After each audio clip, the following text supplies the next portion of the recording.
Yo, what's good YouTube? I am back with another reaction video, and we got Larry Bird's most insane trash talking moments.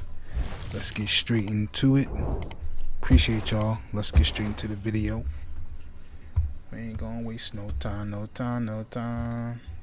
The GOAT debate might be between LeBron James and Michael Jordan at this point, but in the GOAT trash talker debate of all time, there's only one winner, the infamous Larry Bird. I mean, does it get colder than the time he asked who's playing for second when entering the three-point shootout? Talk about being such a cold-blooded killer. As soon as Bird entered, he told all the guys in the NBA's three-point contest that he hopes they're thinking about second place because he's winning this one. Guarded him, Cliff guarded him, Antoine guarded him, I guarded him. Nothing worked. Bird with 8 seconds. Bird on the drive. The runner is good again. In fact, he told Dale Ellis before the contest that he wouldn't be trash talking this year because we all know who's going to win. The best part? He actually won. Lifted his finger in the air before the final shot went in and didn't even remove his warm-up jacket. But you'd be thinking, at least he doesn't talk like this during actual NBA games, right? Wrong. And hear this from none other than the person who was trash talk, Clyde Drexler, who actually revealed that back during his rookie year, he was given the task of guarding Bird. That's on the coach, to be honest. What are you doing putting a rookie on Larry Bird? Well, Bird definitely didn't mind as he told Drexler that you can't stop me. Drexler replied, "Gosh boy, you're so confident." Bird didn't even look back when he pointed out that he wasn't confident. Drexler was just a rookie who didn't know anything. Yeah, you guessed it. Bird would proceed to score 10 straight points on Drexler just before the coach took him out of the game. To rub it in further, Bird walked past him laughing. That's super harsh, man.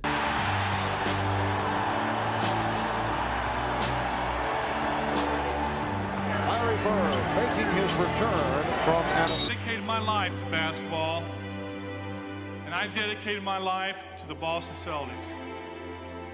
My basketball career is a Oh, but don't think for one moment that he only picked on weaker opponents. Bird and Magic enjoyed a serious rivalry, and it was one of the best of all time. While Magic probably just about edged it, Bird had his moments too. But I'm tasked with the best trash-talking moments, so this one will have to suffice. In one of the Celtics-Lakers matchups, Johnson was injured and sat out. But that didn't stop Bird from putting on a show, or, well, trash-talking. He walked over to Magic and told him that he was sorry that Magic wasn't playing, but also asked him to sit back and watch as he puts on a show for him. Unbelievable, right? But I don't need to tell you that he went on to do exactly that. In fact, he even looked over to Magic every time he'd score.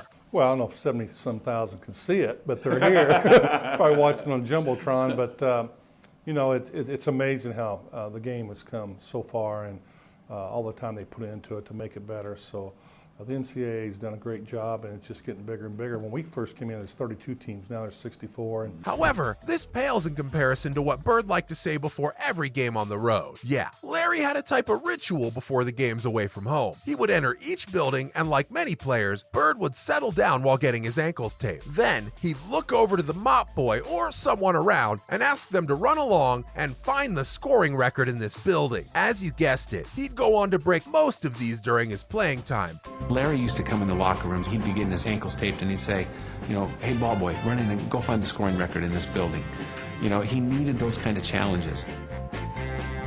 And as Danny Ainge remembers him, he loved those kinds of challenges. Once again, this makes for a wonderful story. How about Bird's new method of defending? As per Ron Harper, Bird had a very verbal way of defending. Apparently, Bird would often tell the opposition players that he's not worried about guarding them, as he knows that the shot won't go in. And Harper revealed that this definitely riled people up, as he once asked his teammates to shoot it in his face. would give them the lead. Bird for 3, but it won't count. Well, if he's getting in your head, he's doing his job. But Mark Aguirre definitely wasn't when he decided to turn the tables on Bird himself. This is a lesson that you shouldn't trash talk the trashiest talker. So the story goes that once Mark Aguirre hit a three-pointer with Larry Bird guarding him, he made it and said to Bird, "Take a look at that." I mean, I understand. When you're playing against someone who can wind up people in a jiffy, you'd want to get even. Unfortunately for Aguirre, Bird was feeling the heat. He came right back and sank 3 consecutive three-pointers and told Aguirre that, "Pal, you're out of your league." Bird is hurt. Bird is down, and he's hurt.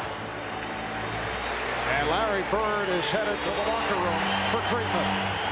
intense. It clearly shows that he had zero regards for the opposition players and just loved playing with their minds. As Danny Ainge gave another golden tidbit about Bird's play, he said that on many occasions while on the court, Bird would demand the ball from Ainge while standing in front of the opposition player. He would say to his face, "I got this guy in the torture chamber right here." He'd get the ball and torture him a little bit more. What's under 10 seconds?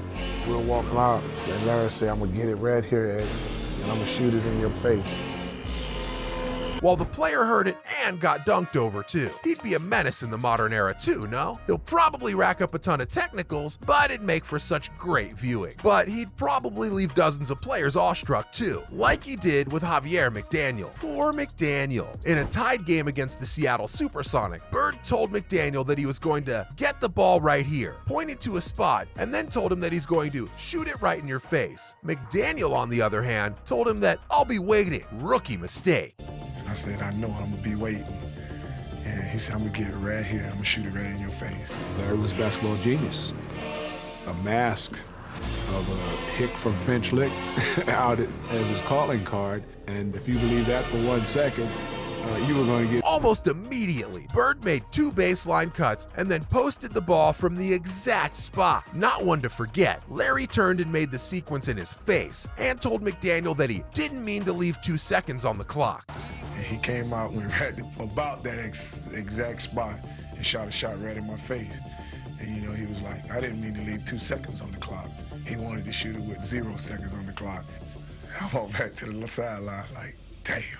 McDaniel walked back to the sideline feeling a bit low about all that. But it's all right, Javier. You're hardly the one who got done like that. Many greats have fallen too, especially when they've tried to say something back to Larry, like Reggie Miller. He reflected on Bird's trash-talking ability in his book and explained that once late in a game, he tried to disrupt Larry's concentration, but he went about the business in the wrong way. He chose to trash-talk him with Bird on the free throw line. It became apparent that he needed to sink those, but his response was epic, almost like he was in training. Bird made the first one, turned to Miller, and told him that, "I'm the best shooter in the league. Do you understand? You're trying to tell me something?" And then sank the second one. But this hardly comes close to this greatest trash-talking moment in NBA history. At least for me, when Larry Bird decided to play left-handed. He made it known at the end of one of the Celtics' long road trips that because the next game is the last game of the trip, he'll play this one left-handed, at least through 3 quarters. By the end of the 3 quarters, Bird had 27 points playing left-handed, and then switched to his right in the 4th, only to end the night with 47 points, 14 rebounds, and 11 assists in Portland. But only because I'm having a great time too, I'll just add one more. This one is when Bird trash-talked Frank Layden, an opposition coach who himself was quite a funny guy. Bird was on one of his hot streaks, making shot after shot, and then he ran to Layden and asked him if he had anyone else on the bench worthy enough of guarding him. Kudos to Frank for humoring Bird as he looked to his bench and told him, "Nope, I don't." Ah, what a player. It's a shame the game's gone so soft. I'd love to have seen more trash talkers in the NBA. See you in the next video. And I says, "What are you talking about?"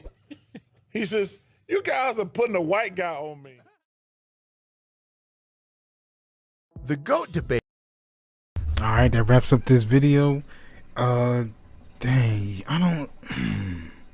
I'll be trying to. I was gonna say, like, what y'all think of it? What do y'all think? What is like y'all favorites, like trash talking moments of Larry Bird?